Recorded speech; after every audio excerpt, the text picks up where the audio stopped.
Hi guys, and welcome to our resting place. My name is Jamie, and today is a dementia support video in which we will be looking at 10 essential approaches to supporting people with dementia. Now, before we get further into the video, I want to say thank you so much for stopping by, and I hope that you're keeping as well as can be with everything that's going on.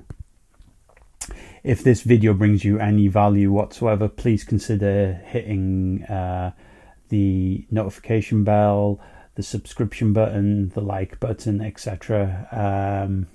It all helps towards visibility for these important topics.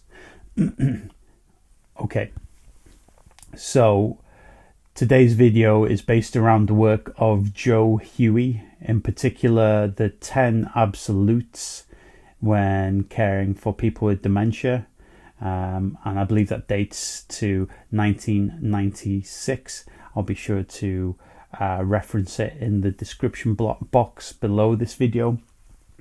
And just off to the side of me here, I have a few notes in regards to those 10 absolutes, which I'm going to run through and tell you how they apply to me.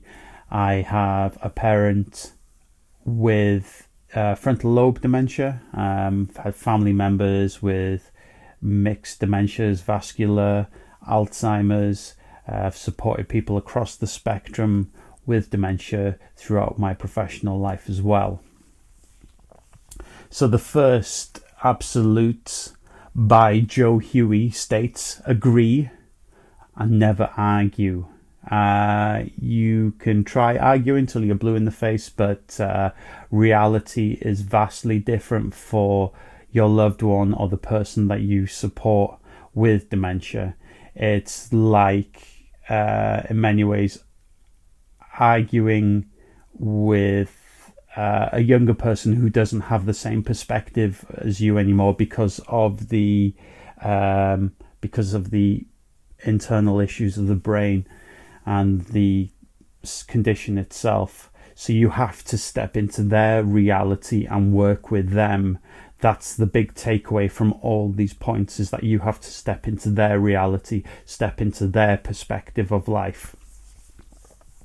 So agree, never argue. I find that works really well. You're not going to get your point across. It's absolutely ridiculous to think that that is going to happen. Because you have to take a holistic approach to supporting them.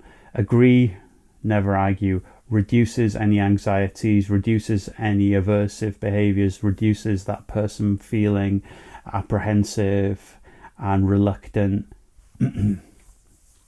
Number 2, divert, never reason. So,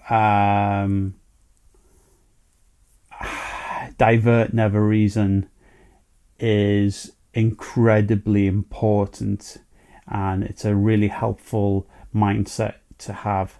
I found this in particular when my loved one would get obsessional about certain items that we might have had, say, I don't know, 50 bars of soap, for example, kept to one side for the whole year ahead. My loved one would want to buy another one. So I'd have to divert towards the next task on our list, divert away from being obsessional over getting soap, for example. I pull up soap as an example because it's quite pertinent in today's current climate. Number 3, distract, never shame. So distract, never shame is something that works really well in terms of, say the person has an outspoken attitude with a dementia, then it's important to distract rather than say, oh, be quiet, or something like that if they're being loud and commenting on other people quite openly. I find that if you distract with something, oh, look at that, they've got that for sale over there, let's go and take a look at that. That seems to work a little bit better, rather than, saying, oh, please be quiet, will you, or something like that. It is much better to distract, because you want to empower and make sure that your loved one or the person that you're supporting with dementia has as much autonomy and independence and freedom and dignity, as much of that as possible, because they're a human being. Number 4, reassure, never lecture. So say if a loved one keeps talking about the same subject all the time, to me that indicates that there's some anxiety around that particular subject. When's he coming to visit? When am I going back to the house? When are we doing this? And it might be every 5 seconds. You need to reassure, not lecture. So reassure, yes, we're going to do it on this day. I'll make it a visual thing so you can see it. Lecturing, look, I've told you before, it's not happening. We're not doing that. I've told you. It just continues to compound a negative feeling in association with that person asking for reassurance, essentially. Reminisce, never say remember. Number 5, reminisce, never say remember. So, it's almost like a shame thing to say remember, because that the person that you're supporting doesn't have the capacity or the same capacity to remember, whether it be short-term memory or long-term memory. They might not have the capacity to remember anymore. So it's better to reminisce. It's better to take a longer route to the destination than it is to have to say, oh, remember, and then have to force them to be in an uncomfortable place, and often a distressing place as well, because there's a certain level of shame that's loaded in saying remember. Correct me if I'm wrong, of course. Drop a comment down below in the comment box to engage in the conversation. Number 6, repeat, never say I told you. Now, we've all been guilty of being at our wits' end, at the point of burnout, where we've been supporting for a full day, where we've had the same conversation over and over and over and over and over. But if possible, it is better to repeat than it is to say I told you. Again, I told you is like leveling a little bit of shame towards that person who might have trouble with their short-term memory. I know with it can be quite tiring, and that's a sign that you need a break at that point. But just repeat the fact, repeat the reassurance for them. It helps massively. Write it down, make it visual, take a holistic approach. Number 7, do what they can do, never say you can't. So you want to continue to empower your loved one, the person you're supporting with dementia, for as long as humanly possible, regardless of whatever level that they're at or what level that they're able to function at. So always do what they can do. Never say you can't. That's a very important one in terms of being as empowering as possible.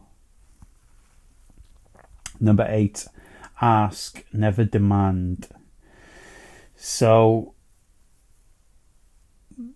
having dementia brings a myriad of conditions and issues for the person with the condition. It's important to exercise patience in action with whatever you do. asking them to help with making a cup of coffee, asking them to help with chores around the house so that they are empowered is very important. It makes them feel like they're valued, which they should be. They're still the same person in a lot of ways, regardless of the condition. Never demand that they do this, that, and the other. They may not have the capacity to recall or understand what you're saying. We always want to take a non-aversive, low arousal approach to supporting our loved ones, or at least that's what I found from my experience. Number 9, encourage, never condescend. This kind of underpins all the approaches that you're taking to your loved one. You want to be as encouraging as possible. You want to be as empowering as possible through your speech and your actions, through your body language. You never want to be condescending. Not that I'd imagine that many of you watching this would be, but it's important to reiterate. Number 10, reinforce, never force. You never want to put a person in a position where they're having to do something against their will, ever, ever, ever. You want to be able to reinforce the things that are important to that person and the things that you can support them with. Never ever force. Okay, so those were the 10 absolutes by Joe Huey, and published in 1996, and I just wanted to interpret them from my perspective on a few of those points there today. I hope this video has brought you some use. Please let me know if you want any particular topic or whatnot. Glad to help out in any way I can. Thank you so much. You take care of yourself and the important people in your life. And I'll see you in the next video. Bye bye now.